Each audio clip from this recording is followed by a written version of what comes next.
Good morning dear students. Last lecture में हमने देखा था methods of preparation of alpha amino acids. आज हम लोग बात करेंगे उनकी फिजिकल एंड केमिकल प्रॉपर्टीज़ की।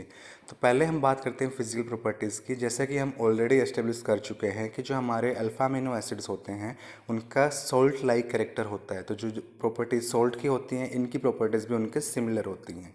तो हमारी फर्स्ट प्रॉपर्टी क्या बोलती है कि ये कलरलेस सॉल्ट होते हैं जिसका क्रिस्टलाइन सॉलिड स्ट्रक्चर होता है।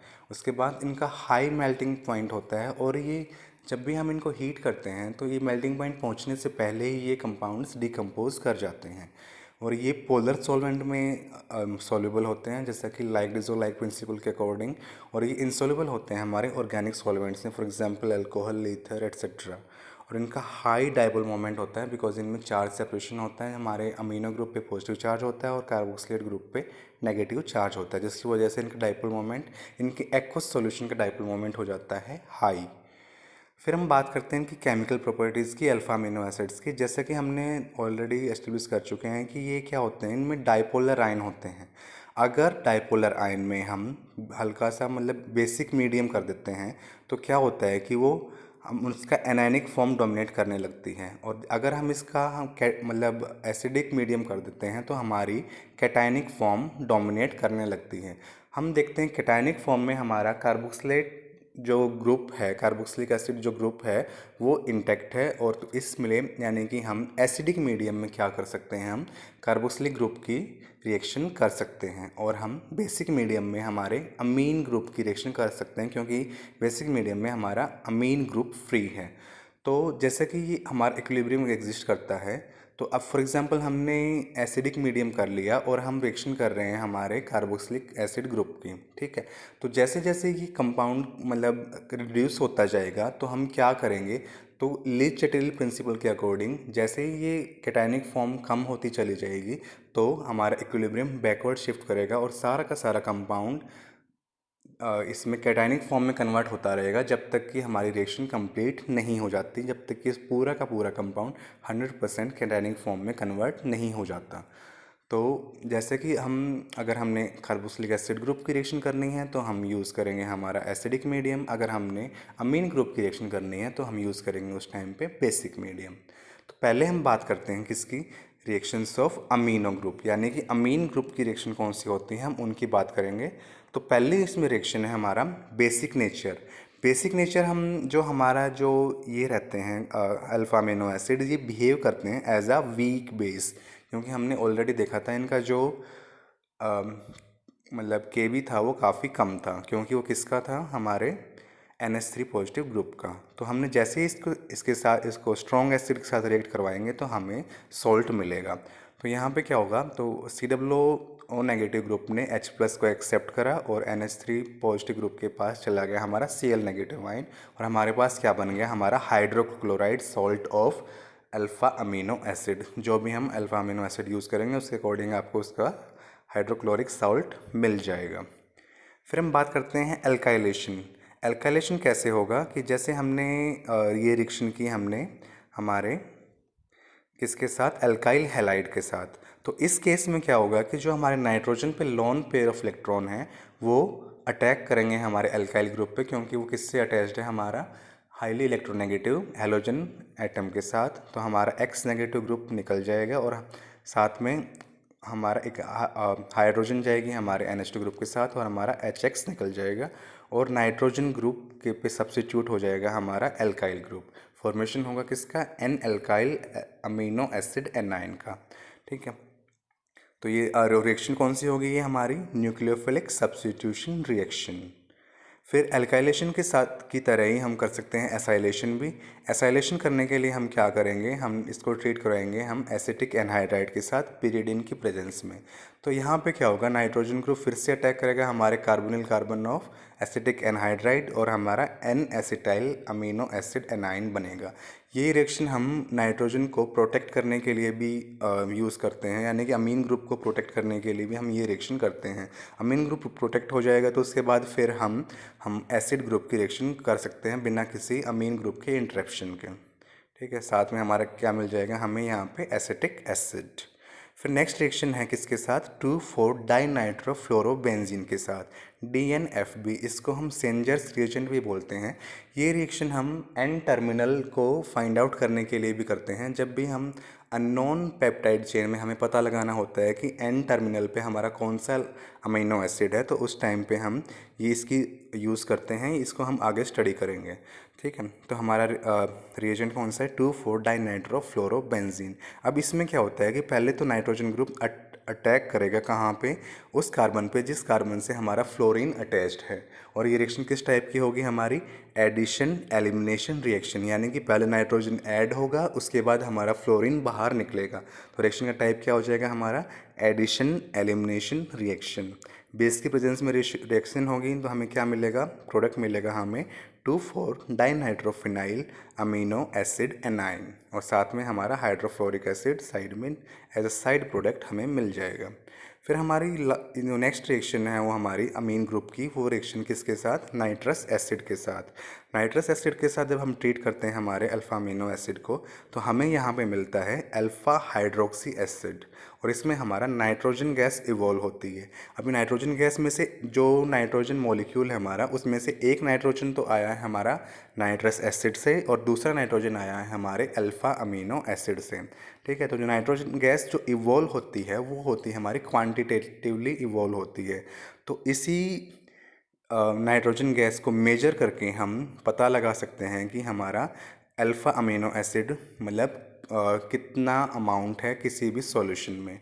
और इस मेथड को क्या बोलते हैं हम, वेंस लाइक मेथड, यानी कि जो हमारा नाइट्रोजन गैस इवॉल्व होती है उसके वॉल्यूम को मेजर करके हम पता लगा सकते हैं कि हमारे किसी भी मिक्सचर में या फिर किसी भी अननोन सब्सटेंस में हमारा कितना वो पर्टिकुलर अल्फ़ा अमीनो एसिड है। उसके बाद हम बात करते हैं रिएक्शन विद फॉर्मेल्डिहाइड। फॉर्मेल्डिहाइड क्या होता है हमारा, HCHO ग्रुप। तो इसको जब हम ट्रीट कराते हैं इसके साथ हमारे अल्फ़ा अमीनो एसिड के साथ, तो उसमें से जो दो हाइड्रोजन रहेंगे वो हमारे अमीन ग्रुप से, और एक ऑक्सीजन हमारी फॉर्मेल्डिहाइड ग्रुप से, एक वाटर मॉलिक्यूल आपका निकल जाएगा, और हमारा नाइट्रोजन पे क्या लग जाएगा, हमारा मिथाइलिन ग्रुप। तो हम यहाँ पे क्या बना, एन मिथाइलिन अमीनो एसिड। अब जो ये एन मिथाइलिन अमीनो एसिड है, ये काफ़ी इसमें हमारा एसिड फंक्शनल ग्रुप है, यानी कि इसकी एसिडिटी इतनी मतलब तो होती है कि हम इसको इजीली टाइट्रेट कर सकते हैं किसके साथ, हमारे किसी भी एल्कली के साथ, फॉर एग्जांपल सोडियम हाइड्रोक्साइड। तो इस मेथड को हम क्या बोलते हैं, सोरेनसन फॉर्मल टाइट्रेशन मेथड। किसके लिए, इसको भी हम किसके लिए यूज़ करते हैं, हम एस्टिमेशन ऑफ अमीनो एसिड के लिए, कि हम अमीनो एसिड की स्ट्रेंथ पता लगा सकते हैं किसी भी सॉल्यूशन में by titrating it with a given strength of alkali, for example sodium hydroxide, ठीक है। फिर नेक्स्ट जो हमारी रिएक्शन है वो कौन सी है, रिएक्शन विद नाइट्रोसाइल क्लोराइड या फिर ब्रोमाइड। NOCl भी यूज़ कर सकते हैं हम, NOBr भी यूज़ कर सकते हैं। तो इसको हम ट्रीट करते हैं अल्फ़ा अमीनो के एसिड के साथ, तो हमारा जो अमीन ग्रुप है वो रिप्लेस हो जाता है किसके साथ, हमारे क्लोरीन के साथ। और यहाँ पे हमें क्या मिलेगा, नाइट्रोजन गैस इवॉल्व होगी, और साथ में हमें क्या मिल जाएगा, वाटर मॉलिक्यूल। तो जो हमारा अल्फ़ा क्लोरो एसिड जो बना है ये हमारा एज ए प्रोडक्ट है। अगर हम यहाँ पे नाइट्रोसिल ब्रोमाइड यूज़ करते हैं तो हमें अल्फ़ा ब्रोमो एसिड मिल जाएगा। तो ये थी हमारी रिएक्शन अमीन ग्रुप की। अब हम बात करते हैं रिएक्शंस ऑफ कार्बोक्सिल ग्रुप।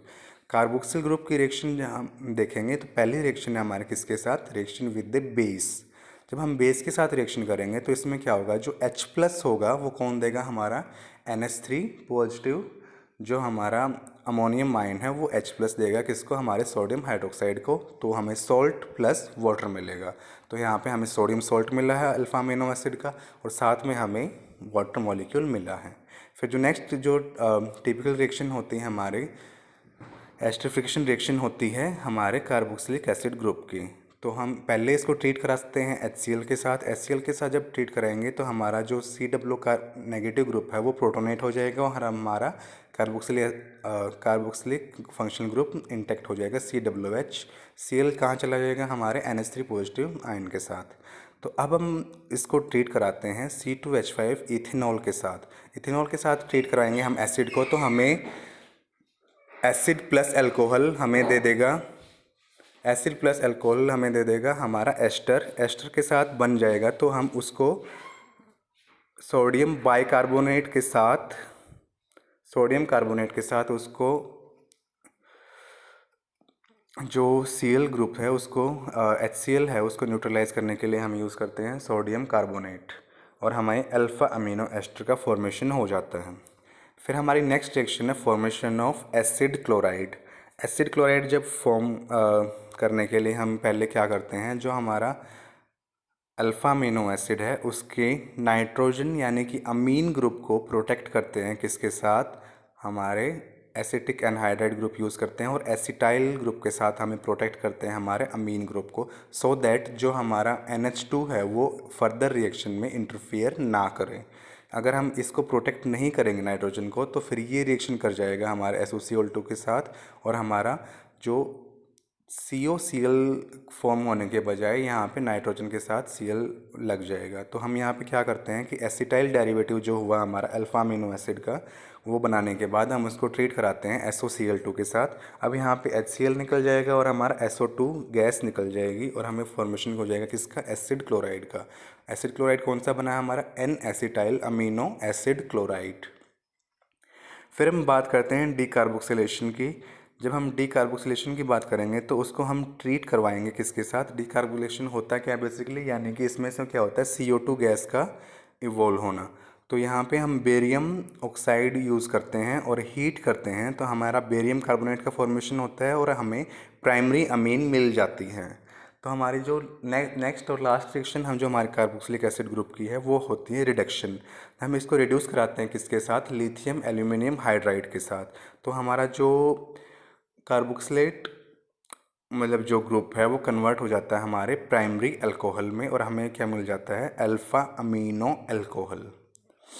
अब हम बात करते हैं उन रिएक्शंस की जिनमें हमारे दोनों ग्रुप इन्वॉल्व होते हैं, यानी कि हमारा कार्बोक्सिल ग्रुप भी होता है और हमारा अमीनो ग्रुप भी इन्वॉल्व होता है। तो इसमें हम हमारी पहली रिएक्शन है एक्शन ऑफ हीट।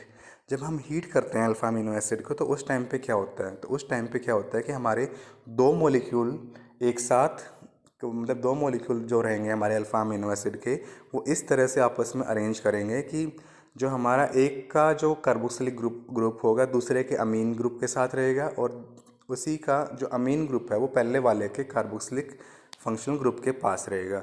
तो हाइड्रोजन और OH, हाइड्रोजन आएगा हमारा किससे, अमीन ग्रुप से, OH आएगा हमारा कार्बोक्सिलेट ग्रुप से और हमारे दो वाटर मॉलिक्यूल बाहर निकल जाएंगे। तो एक डाइमर का फॉर्मेशन होगा। तो डाइमर जो बना है वो कौन सा बना है, डाइकीटोपाइप्राजीन।